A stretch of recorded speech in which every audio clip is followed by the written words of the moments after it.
Supongamos por un momento que existe un material de construcción casi indestructible, un tipo de concreto milagroso. El mejor del mundo, digamos. Exacto. Y este concreto hoy en día sostiene todos los rascacielos del planeta, todas las autopistas, todos los puentes. Básicamente todo. Todo. Sin este material, las ciudades modernas simplemente colapsarían en cuestión de segundos. Pero a ver, hay un detalle muy desconcertante en todo esto. Ajá. Resulta que casi nadie fuera del gremio de la construcción sabe cómo se llama este concreto, y la persona que lo inventó, pues, trabaja en pijama desde el garaje de su casa. Ignorado por completo, claro. Totalmente. Las revistas de negocios prefieren, no sé, entrevistar a los diseñadores de interiores antes que a él. Y al revisar los documentos para nuestra inmersión profunda de hoy, esa es la imagen exacta que me queda grabada en la cabeza. Es una analogía perfecta. El objetivo de esta sesión es presentar un informe ejecutivo sobre este motor invisible de la civilización digital, o sea, el sistema operativo Linux y su creador, Linus Torvalds. Y lo fascinante de esto es que el alcance de esa invisibilidad es, sin exagerar, una de las mayores anomalías en la historia de la tecnología. Sí, los números son de locos. Totalmente. Si revisamos las cifras reales, extraídas de los documentos, el impacto no se queda en un nicho de informáticos o entusiastas. ¡Para nada! Estamos hablando de que más del 90% de la infraestructura de la nube pública corre sobre Linux. ¡Guau! ¿90%? 90%. Y eso incluye los inmensos centros de datos de cosas como Amazon Web Services, Google Cloud, Microsoft Azure. O sea, todo el Internet comercial, básicamente. Prácticamente. Y a eso hay que sumarle el 100%, el 100% de las 500 supercomputadoras más rápidas del mundo. Todas usan Linux. Es que es abrumador. Y para aterrizarlo un poco a la vida diaria de cualquier persona, el sistema operativo Android está construido directamente sobre el núcleo de Linux. Así que son miles de millones de dispositivos móviles funcionando con este código ahora mismo. Ok, vamos a desglosar esto un poco. Porque, a ver, antes de poder entender al creador, creo que necesitamos entender bien la pieza fundamental de su creación.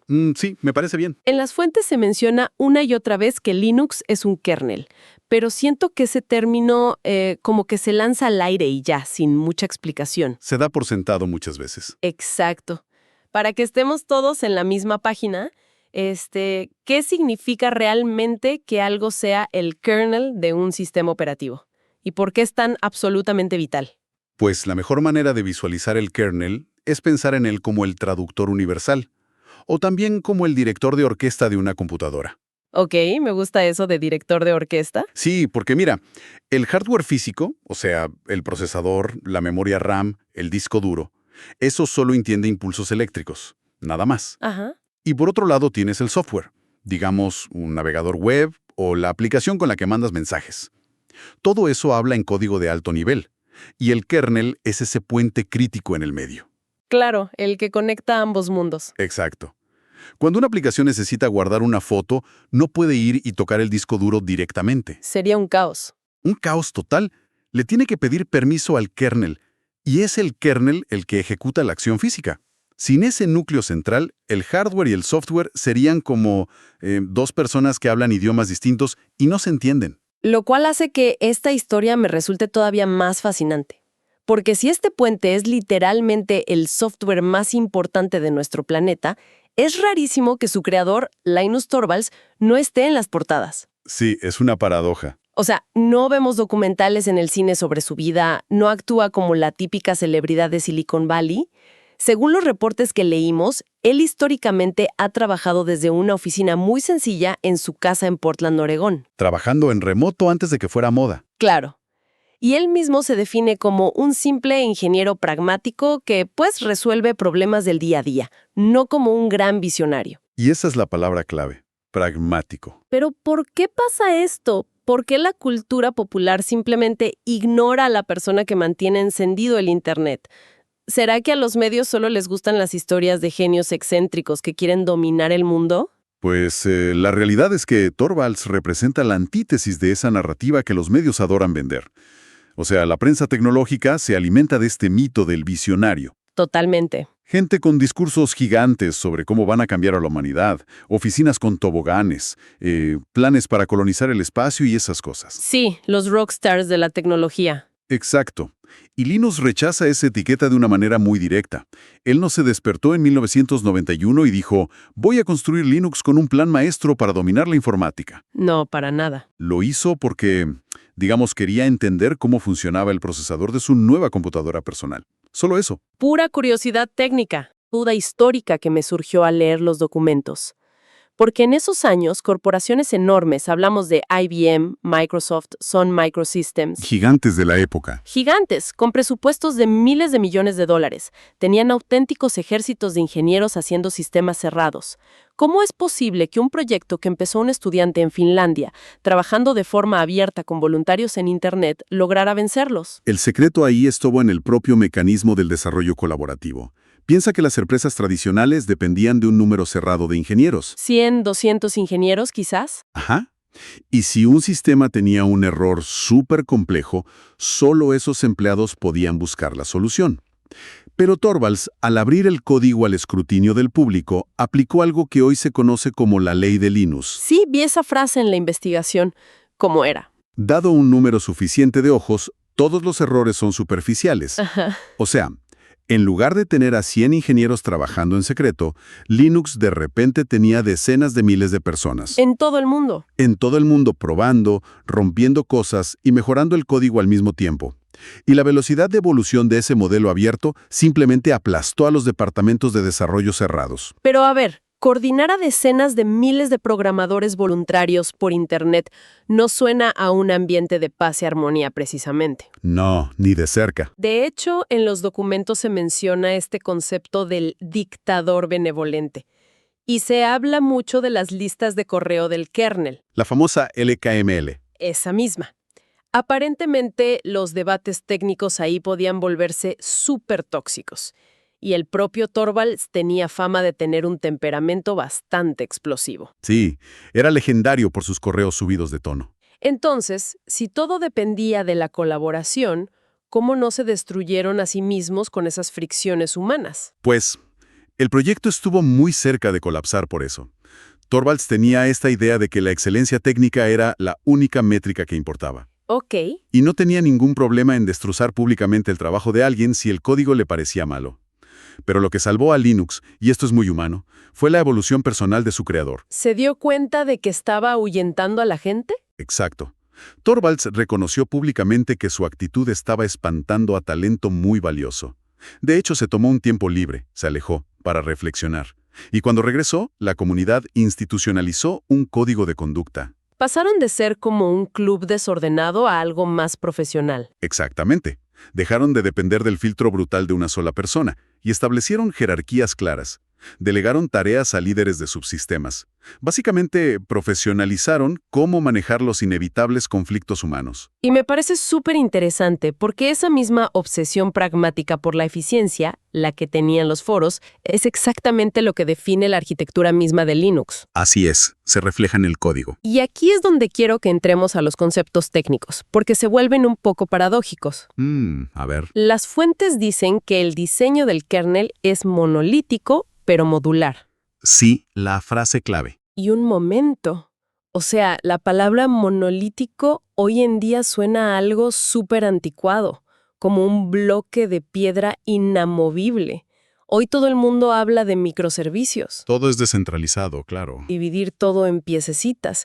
Entonces, ¿cómo puede algo monolítico ser el estándar de la tecnología más avanzada del mundo? Si conectamos esto con el panorama general, la pregunta toca el centro de un gran debate en la informática. O sea, sí, la tendencia de los microservicios es genial para hacer aplicaciones web. Ajá. Pero a nivel del kernel, las reglas de la física entran en juego y todo cambia. Un diseño monolítico puramente junta todos los servicios críticos en un solo bloque enorme. Hablamos de la memoria, el disco, las redes. Todo junto en el mismo espacio. Y la ventaja inmensa de eso es la velocidad pura y dura.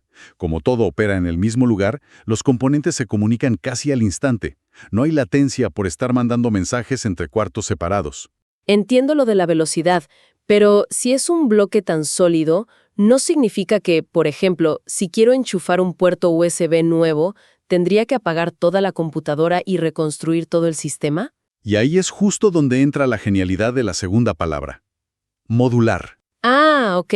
Torvalds y su comunidad diseñaron un mecanismo que te permite insertar y sacar piezas de código, lo que llamamos módulos. Y esto lo puedes hacer directamente en ese bloque monolítico, mientras el sistema sigue corriendo a máxima velocidad. O sea, le pones piezas sin detener la máquina. Exacto. Obtienes el rendimiento increíble de un sistema de una sola pieza, pero con la flexibilidad de cargar controladores solo cuando el hardware los pide. Eso es brillante. Y por esa razón técnica tan específica es que el mismo código, el mismo kernel, se puede comprimir muchísimo para hacer funcionar un reloj inteligente. Claro, con muy pocos recursos. O se puede expandir para manejar miles de procesadores a la vez en un servidor inmenso de Google.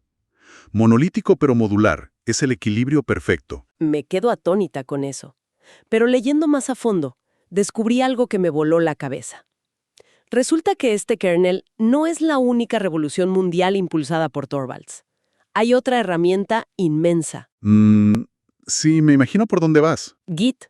O sea, hoy en día casi todos los desarrolladores de software del planeta usan Git o plataformas basadas en Git, como GitHub, para trabajar en equipo sin borrar el código del otro. Es como el aire que respiran los programadores hoy en día. Tal cual. Y los documentos cuentan que Git nació casi como un accidente, una rabieta técnica en 2005 de un fin de semana. ¿Qué fue lo que pasó ahí? La creación de Git demuestra perfectamente que Linux no inventa cosas por una ambición filosófica, sino por pura necesidad operativa. O sea, necesitaba resolver su propio problema. Exacto. Hasta el año 2005, el equipo de Linux usaba un programa comercial que se llamaba BitKeeper. La empresa dueña de BitKeeper les dejaba usar la herramienta gratis para gestionar el código de Linux. Un buen trato, digamos. Era excelente. Pero hubo un gran problema. Alguien de la comunidad intentó hacer ingeniería inversa del programa. Uy, ¿problemas legales? Sí, la empresa se enojó, con toda la razón, y les quitó la licencia gratuita. Y de la noche a la mañana, el proyecto colaborativo más grande del mundo se quedó sin manera de organizar su trabajo. Me imagino el pánico. Total. Y como no había ninguna otra herramienta que soportara el tamaño bestial de Linux, pues Torvalds se desapareció durante un fin de semana. Se encerró a programar. Se encerró. Y en cuestión de días, programó la primera versión de Git desde cero. Es que no me cabe en la cabeza. ¿Cómo algo hecho en un fin de semana se convirtió en el estándar mundial por encima de programas comerciales que ya existían? Bueno, las herramientas que ya existían funcionaban con un modelo centralizado. Imagina un archivo de Excel en una oficina. Ok, lo visualizo. Todo el mundo tiene que hacer fila para editar ese archivo que está guardado en un solo servidor. Si el servidor se apaga, pues nadie trabaja. Todos de brazos cruzados. Y si dos personas intentan escribir en la misma línea a la vez, el sistema colapsa. Claro, el típico conflicto de versiones. Exacto. Lo que inventó Linux con Git fue un modelo distribuido. La idea es que cada desarrollador descarga un clon completo de todo el historial del proyecto en su propia computadora. O sea, cada quien tiene su universo propio. Pueden hacer ramas alternativas, experimentar sin miedo a dañar el proyecto original. Exactamente. Y luego fusionan esos cambios. Y el sistema fusiona eso con una precisión matemática increíble. Miles de personas pueden trabajar sin internet en un avión y luego unir todas las piezas sin que nadie sobrescriba el trabajo del otro. Y bueno, fiel a su estilo pragmático, terminó regalando esta herramienta al mundo entero. Palabra, el hecho de que lo regaló, nos lleva a lo que creo que es la paradoja más grande o el mayor obstáculo lógico de este reporte. El tema de dinero. Claro, porque se hizo Git en un fin de semana y es de acceso libre. Y el código de Linux también es 100% abierto y gratuito. Entonces, ¿de dónde sale la plata? Es una excelente pregunta. ¿Quién paga la luz de los servidores? ¿De dónde salen los salarios de la gente? ¿Cómo un ecosistema donde todo es gratis termina sosteniendo negocios de la nube que ganan miles de millones de dólares al año? Bueno, el misterio económico se resuelve cuando entiendes una licencia legal muy específica que ellos usan. Se llama GPL versión 2. Ok. Y es lo que los abogados llaman una licencia viral.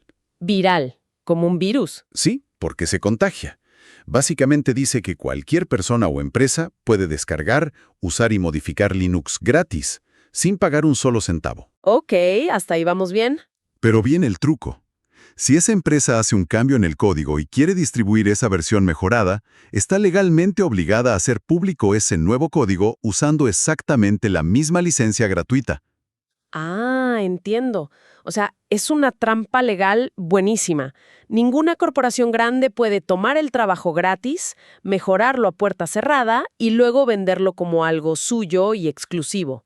Exactamente. Cualquier mejora que le hagas al sistema tiene que regresar al pozo común para que todos la usen. Todo fluye de regreso. Pero eso me explica cómo protegen el código, no cómo ganan dinero con tantisonante. Ah, sí. Claro, el dinero de verdad empezó a fluir cuando las corporaciones entendieron que el valor no era ser dueños del código, ¿Sino qué? sino garantizar que ese código no fallara nunca. O sea, el modelo de negocio cambió de vender el producto a vender el soporte. Hay empresas gigantescas como Red Hat. Que entiendo que IBM la compró por una fortuna, ¿no? Sí, por miles de millones de dólares. Empresas como Red Hat o SUSE no te cobran por usar Linux. Lo que te venden es una suscripción anual de soporte técnico para grandes corporaciones. O sea, te venden la tranquilidad. Te venden la garantía de que si el servidor principal de tu banco se cae a las 3 de la mañana en domingo, vas a tener a un ingeniero experto en la línea arreglándolo en minutos. Te venden parches de seguridad certificados. Entonces, a ver si entiendo. Básicamente descubrieron que era más rentable regalar el motor del auto y hacer una fortuna vendiéndote el seguro, el mantenimiento de rutina y los accesorios. Esa es la analogía definitiva, tal cual. Y no solo se quedan en soporte corporativo, ¿eh? Tienes todo el sector de los sistemas embebidos. Como los electrodomésticos inteligentes. Exacto. Imagina a los fabricantes de Smart TVs o los que hacen routers de Internet o pantallas para autos. Ellos te están vendiendo un aparato físico de plástico y metal. ¿Sí? Y como usan Linux de motor interno, que ya viene súper optimizado y es gratis, no tienen que pagar licencias a terceros. O sea, maximizan la ganancia del hardware físico. Claro, el software les sale a costoselo. Pero, viendo todo esto en los documentos, hay un actor financiero que me dejó totalmente confundida. La Fundación Linux. Ah, sí, la fundación es fascinante. Es que es muy loco. Es un consorcio donde están sentadas empresas que en cualquier otro mercado se quieren destruir mutuamente. Hablo de gigantes como Microsoft, Google, Intel, Meta. Rivales a muerte en otros sectores. Y todos ellos ponen presupuestos millonarios cada año en esta fundación. Y para rematar la ironía, resulta que es esta fundación la que le paga el salario anual a Linus Torvalds para que trabaje a tiempo completo. Es que es el pragmatismo corporativo en su forma más pura. Piensa en esto. Empresas como Google y Microsoft compiten brutalmente en temas de inteligencia artificial y la nube. Totalmente. Pero se dieron cuenta de un hecho matemático innegable. Si cada uno intentara construir su propio sistema operativo desde cero para mantener sus centros de datos, se gastarían decenas de miles de millones de dólares. Y años de investigación. Y esfuerzo. Entonces, la matemática simple les dice, oye, nos sale infinitamente más barato poner unos cuantos millones al año cada uno en la Fundación Linux. Comparten los gastos básicos. Comparten la factura de mantener la infraestructura invisible y luego compiten ferozmente en las aplicaciones y productos que construyen encima de ella. Básicamente están financiando un bien público mundial por puro interés y egoísmo corporativo. Jenny, es una alianza forzada por las matemáticas, digamos. Pero a ver, esta dependencia global absoluta me lleva a un escenario que sinceramente me pareció un poco escalofriante al verlo. Si bancos, aeropuertos, sistemas de inteligencia artificial, todo depende de este núcleo que mantiene Torvalds y un grupito de programadores, ¿no es una vulnerabilidad humana masiva? O sea, ¿qué pasa con el famoso factor autobús? El factor autobús es un término un poco macabro, pero muy usado en el software. Sí, ¿de qué pasa si a la persona clave la atropella un autobús? Exacto. Y mira, durante la primera década de vida de Linux, el factor autobús era literalmente 1. Torvalds. Si él se enfermaba gravemente o le pasaba algo, el impacto en la industria habría sido catastrófico. Incalculable. ¿Y cómo solucionaron ese riesgo tan grande de tener un solo punto de falla humano? Afortunadamente, la madurez del ecosistema ayudó mucho. Hoy en día el desarrollo está muy jerarquizado. Tienen figuras vitales como Greg Crow a Hartman. Que lo mencionan bastante en las fuentes, ¿no? Sí, él maneja las ramas estables del kernel, absorbe muchísimo del trabajo del día a día. Pero además, hoy en día existe un plan de continuidad formalizado.